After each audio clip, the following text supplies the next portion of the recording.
Bon, Escapade dans le Atlas, en fait, c'est un coup de cœur. Ça parle surtout d'un petit village dans le Atlas, à 60 km de Marrakech, qui s'appelle Ouilgan.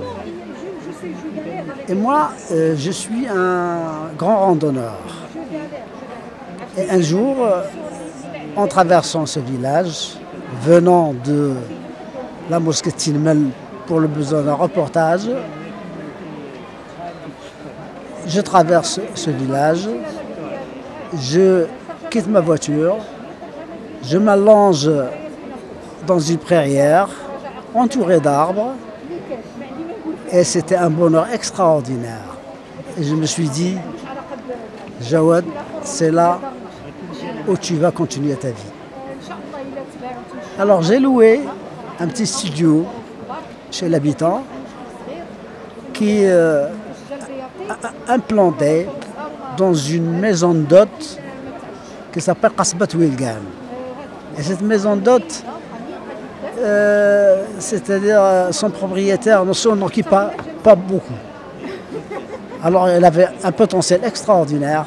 J'ai pris en charge cette maison d'hôtes et au fur et à mesure, comme j'ai écrit d'autres livres, il y a toujours le virus de l'écriture qui est là. Et j'ai commencé à écrire ce livre-là, petit à petit, comme un jeu. Et voilà, jusqu'à son aboutissement. Et je raconte les gens du cru, les associations locales, le travail inlassable de ces associations-là, l'histoire de cette région dominée par les Goundafi pendant un siècle avant et pendant le protectorat. Je parle de la mosquée de Tinmel, je parle de quelques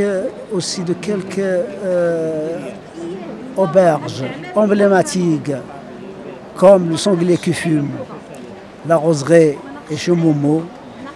Et tout cela est réparti sur plusieurs chapitres. Et donc, je culmine le livre avec le tremblement de terre qui a ravagé la région et le Haouz en général, à mois de septembre 2003. Donc là, au moment du tremblement de terre, j'ai déjà terminé ce livre. Alors je me suis dit, il faut faire un arrêt, une pause, pour écrire une postface consacrée au tremblement de terre. Et donc, vous la trouverez là.